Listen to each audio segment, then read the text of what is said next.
Alright, in this video I'm going to show you all how I use a Temco Industries flaring tool. As you can see in the instructions, it can do several types of flares, but the flare I'm interested in right now is the GM fuel flare.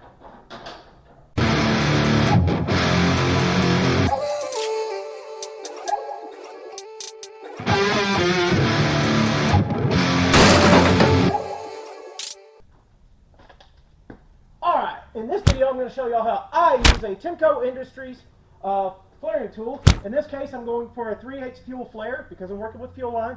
There's a few other things you might want to get while you're at the store, or might want to order or get.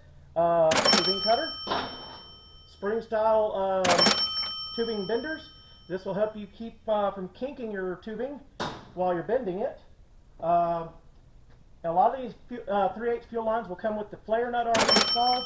What you have to do is just cut the flare end off the tubing and take that nut off there. So here we've got a sample of our tubing, and the instructions will tell you to run this tubing against that stopper right there. Well, let's get it opened up just a little bit. And stop that is supposed to be flush against the stopper. What I found with this flare, maybe not on some of the other ones, but with this flare, that has just a tiny bit too much tubing, and it squishes out at the base of your flare and really ruins the look of your flare.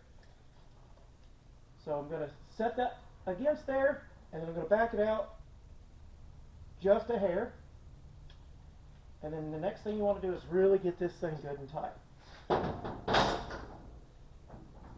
Because once that tubing starts to slide, it does not stop. Alright, that's pretty good and tight. And then I've got this little bit of a holder. This holds your other die in place. In this case, I polished the inside of this die because I was having a really hard time getting this die off of the tubing once the flare was completed. I'm also going to use just a tiny bit of RCBS case lube, and that's for, you find that with reloading supplies at your sporting goods stores. But in this case I already have some. I'm going to back this guy here out. It's threaded and it has hydraulics. So we're going to back those threads out, get this die in position. There we go. And then we're going to just keep running this back down.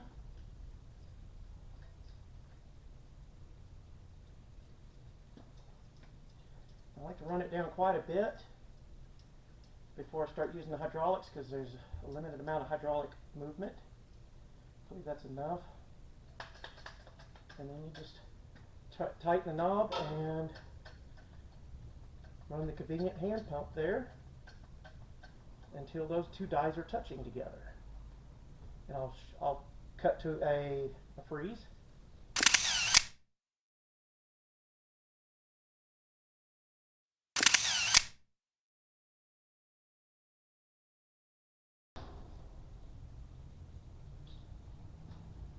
Okay.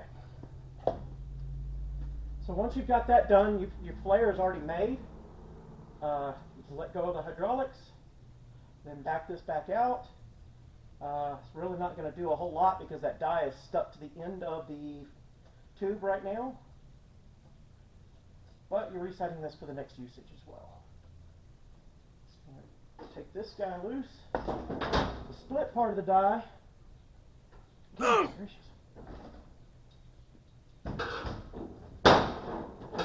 split part of the die will come right off.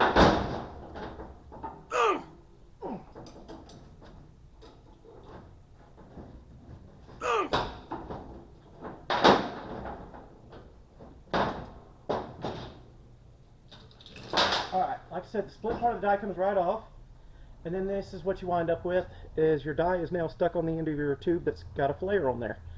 How do you get that off, you might ask? Alright, so how to get this off? A lot of times what I use is the 1/2-inch washers with the 3/4 inch drive, 3/4 inch socket, and you try to use that as a slide hammer, but I've found that sometimes will beat up your flare. So what another method I have found that works is to clamp this in a vise and heat it and then just slide the tubing right out. My vise isn't available right now, so I'm going to try a different method.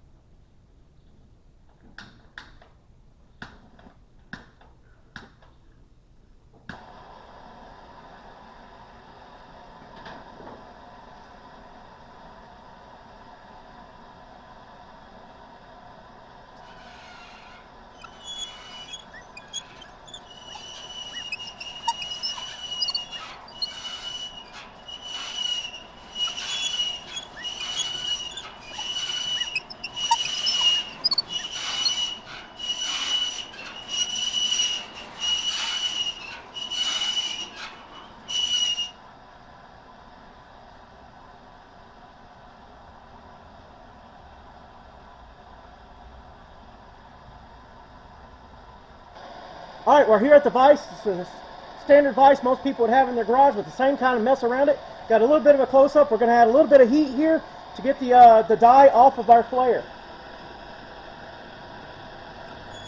And there we go. Of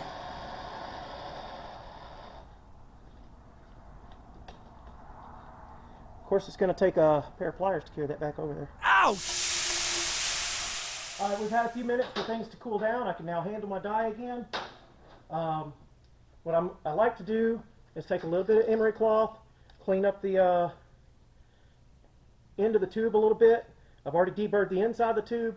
I'm going to deburr the outside there where the dyes were clamped at, as well as on the other side of the flare. And we'll get that ready. And then, of course, we'll test fit it on a factory piece. And there it is. It's locked on. Thanks for watching, guys. Y'all behave, and I'll catch you in the next one.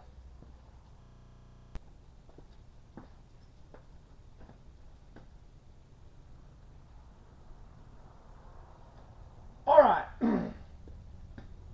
All right. In this video, I'm going to show y'all how I use a Temco Industries. Okay.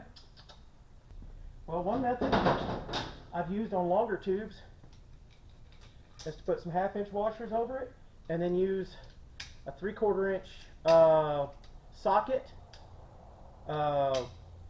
It's a drive 3/4 inch socket that fits over that, and is using it as a slide hammer. What I've found is that sometimes we'll beat up your flare, and it still takes a considerable amount of effort, and then this little guy goes flying across the room. So my new method I've discovered